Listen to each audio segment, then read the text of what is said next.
কবরে যখন একটা বান্দা চলে যায়, মুসলিম শরীফের হাদিস প্রমাণ করে আল্লাহ পাকের বান্দা যখন কবরের ভিতরে ঢুকানো হবে, হযরতে মুনকার আর নকির নামে দুইজন ফেরেশতা আছে না নাই?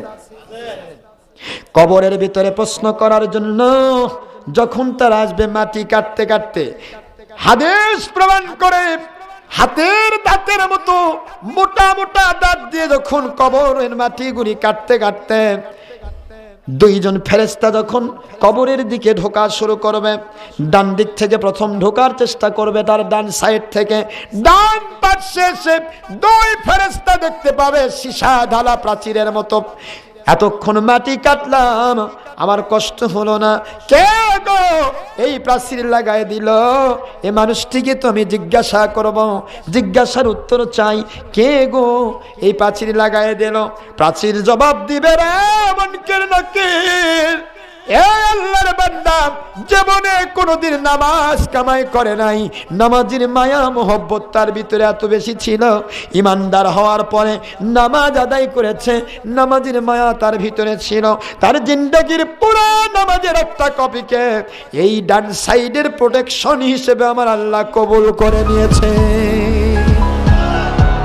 এদিক থেকে ঢুকতে পারবে না, অন্য দিক থেকে চেষ্টা করে দেখতে পারো। সুবহানাল্লাহ বলুন। প্রশ্ন উত্তর পর্ব শুরু হয়ে যাচ্ছে। মুনকির নকির বলে, আল্লাহ যে প্রোটেকশন দিল, আল্লাহ তো আমাদেরকে জিজ্ঞাসা করতে বলেছে, সেটা তোমরা জানো আর আল্লাহ জানো। সুবহানাল্লাহ জোরে। মুনকির নকির ঘুরে চলে যাবে তার শিওরের দিকে। শিওর বলেন তো, ডান দিক থেকে কোথায় যাচ্ছে? মাথার দিকে। মাথার দিকে যাওয়ার পর দেখতে পাবে সেখানেও বিশাল বড় একটা প্রোটেকশন। সুবহানাল্লাহ।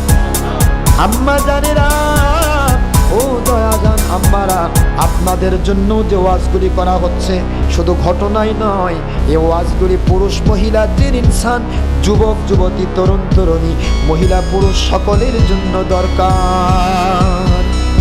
নামাজ সবার দরকার আছে না নাই? আরো জোরে বলুন। রোজা দরকার আছে না নাই? হজ দরকার আছে না নাই? যাকাত দরকার আছে না নাই? এই জন্য এগুলি সবের দরকার, সেই জন্য বলছি। চলে যাবে মাথার দিকে। কোথায় জোরে বলুন? মাথার দিকে যাওয়ার পরে দেখবে বিশাল প্রোটেকশনের দিকে তাকায় দুই ফেরেশতা বলতে থাকবে, রে প্রোটেকশন, ব্যাপার কি ব্যাপার কি?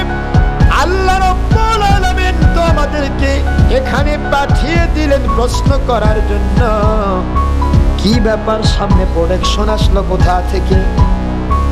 সামনের শিওরের পাশের প্রোটেকশন বলতে থাকবে, রে মুনকির নকির ফেরেশতারা, এই বান্দাটা জীবনে আল্লাহর কালামের সাথে এত মায়া করেছে, প্রতিদিন আল্লাহর কালাম পড়তো, আল্লাহ পাকের কালামের মায়াকে আল্লাহ কবুল করেনি, কালামের পক্ষে কাজ করত, কালামের পক্ষে কথা বলতো, আল্লাহর কালামের পক্ষে প্রতিটা মুহূর্ত তার সমর্থন থাকতো। এই জন্য আল্লাহ রাব্বুল আলামিন কোরআন শরীফকে তার সামনে, এই মাথার সামনে, যেহেতু তার জীবনে কোরআন শরীফ ছিল মাথার তাজ, এই জন্য তার মাথার মুকুট হিসেবে সামনে শিওরের পাশের বিশাল বড় প্রোটেকশন হিসেবে কোরআন শরীফকে আমার আল্লাহ কবুল করেছে। কোরআন শরীফ যখন প্রোটেকশন দিল, ঢুকতে পারে না। মুনকির নকির এখন ঘুরে ঘুরে কি করে? গেছে চড়ে বাম দিকে। কোথায় গেল? বাম দিকে যায়, দেখি ওদিকে আরো অনেক মোটা প্রোটেকশন। এদিকে আবার কে প্রোটেকশন দিল? এদিকে ওই বান্দাটা জীবনে দান সৎকা করত, ভালো আমল করত, বিভিন্ন রকমের নফল ইবাদত করত, দান সৎকা জীবনের ভালো আমলগুলি সব অ্যাড করে আল্লাহ তার বাম সাইডে প্রোটেকশন লাগিয়ে দিচ্ছে।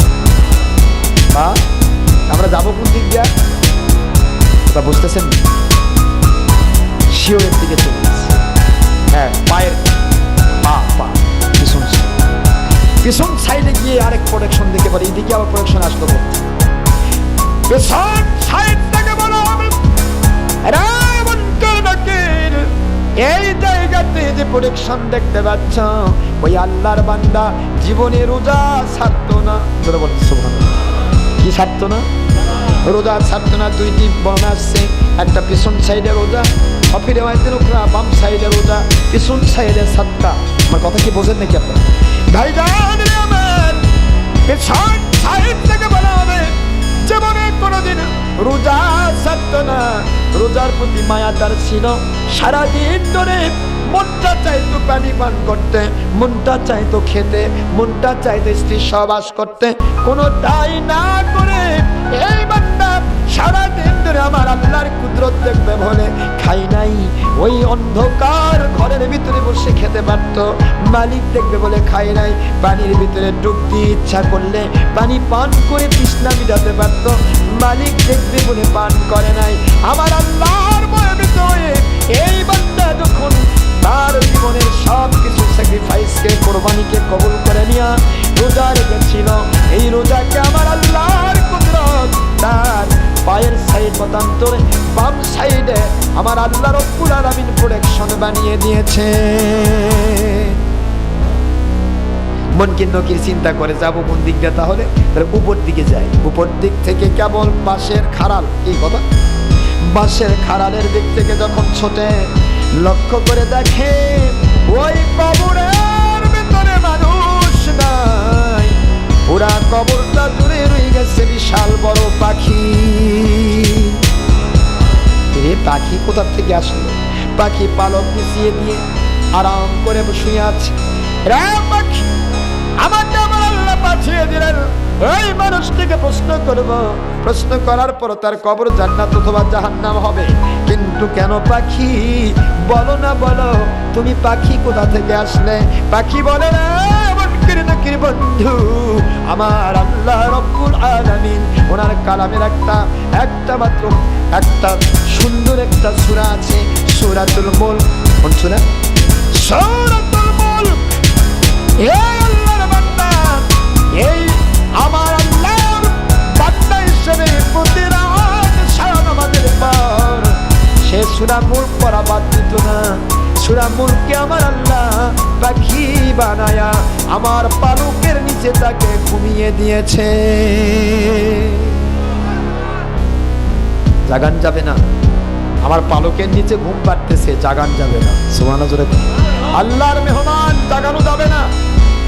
আমরা যে প্রশ্ন করতে আসলাম, প্রশ্ন যদি করতে আসো তোমরা প্রশ্ন করো আমার আল্লাহর কুদরতের পক্ষে, এই বান্দার পক্ষ থেকে আমি জবাব দিয়ে দিব। বাকি জবাব কে জবাব বলেন না? আমার মালিক খলিক রব বলেন সাদ্দাকা আব্দি, সাদ্দাকা আব্দি। এরা আমার মুনকির নাকির, আমার বান্দা সত্য বলেছে। পাখি যদি না থাকে, সবার তো সূরা মুলকের আমল নাই।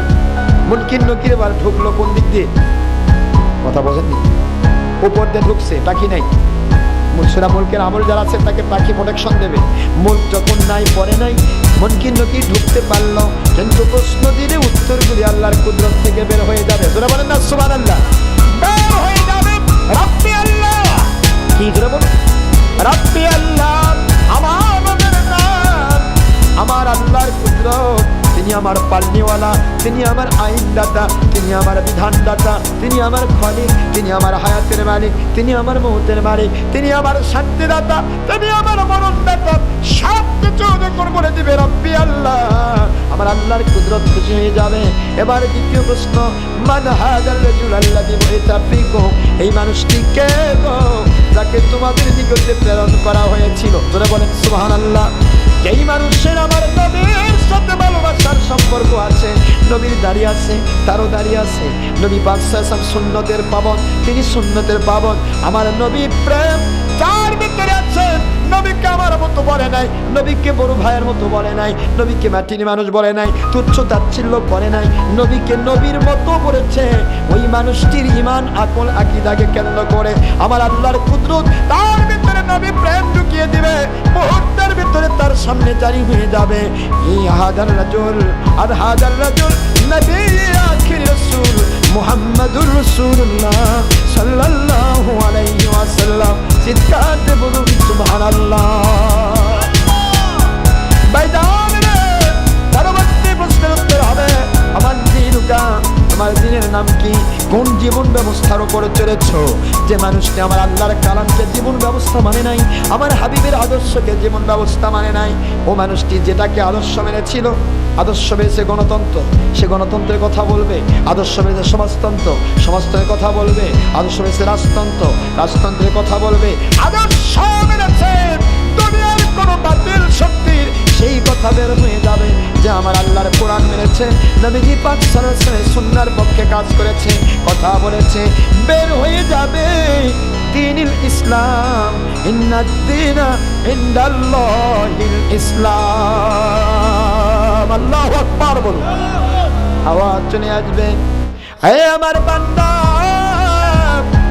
ও মুনকির নাকির ফেরেশতা, সাদ্দাকা আবদি, সাদ্দাকা আবদি, আমার এই বান্দা পুরুষ অথবা মহিলা, এই বান্দা সত্য কথা বলেছে।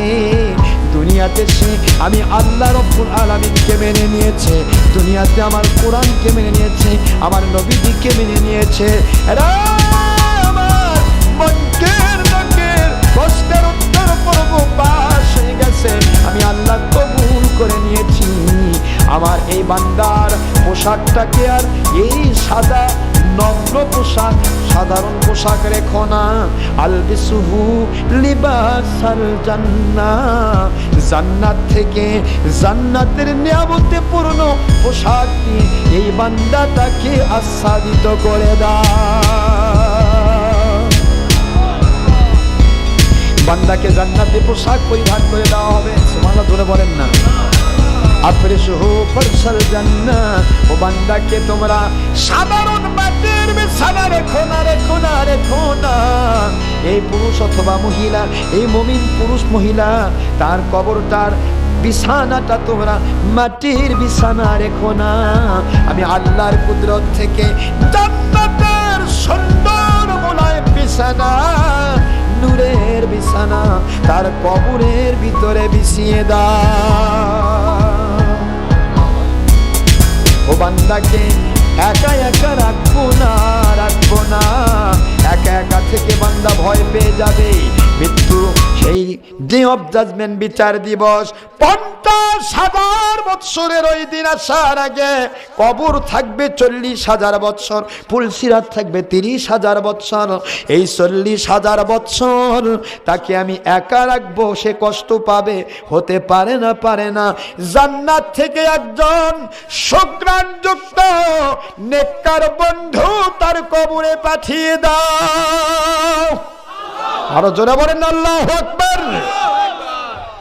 জান্নাত থেকে সুঘ্রাণযুক্ত মিস্ক আম্বরের সুঘ্রাণযুক্ত বন্ধু, নূরানি চেহারার মানুষটি যখন চলে আসবে কবরের ভিতরে, সে আলিঙ্গন করে বলবে, বন্ধু রে, জীবনে তোমার মতো এমন বন্ধু আর কোনোদিন আমি পাই নাই, তুমি আমাকে ছেড়ে যেও না, তুমি আমাকে ছেড়ে যেও না। এই অন্ধকার কবরে একা একা থাকতে ভালো লাগে না রে বন্ধু, আমাকে তুমি ছেড়ে যেও না।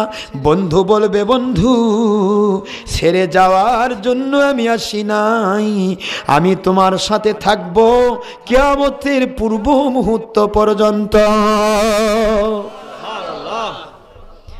নেককার বন্ধু যখন তার সাথী হয়ে যাবে, বলা হবে, বন্ধু বুঝতে পারলাম না তুমি কোথা থেকে আসলে। বন্ধু বলে, আল্লাহর বান্দা, জীবনে নামাজের সাথে প্রেম করেছো, কোরআনের সাথে প্রেম করেছো, হাদিসের সাথে প্রেম করেছো, আমার নবীজির সাথে প্রেম করেছো, আমার আল্লাহ ওয়ালাদের সাথে প্রেম করেছো, সম্পর্ক রেখেছো। জীবনের প্রতিটা আমল, নেক আমলগুলির প্রতি তোমার যে আত্মাকর্ষণ ছিল, ভালোবাসা ছিল, বন্ধুত্ব ছিল, পুরা জীবনের নেক আমলটাকে আমার আল্লাহর কুদরত আজকে নেককার বন্ধু বানিয়ে দিয়েছে।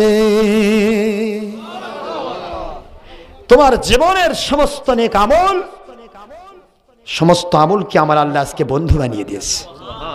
পৃথিবীতে যেমন তোমার নেকের সাথে ভালো সম্পর্ক ছিল, আজকে কবরে আমি তোমার বন্ধু, জান্নাতে প্রবেশ করা পর্যন্ত আমি বন্ধু। সুবহানাল্লাহ।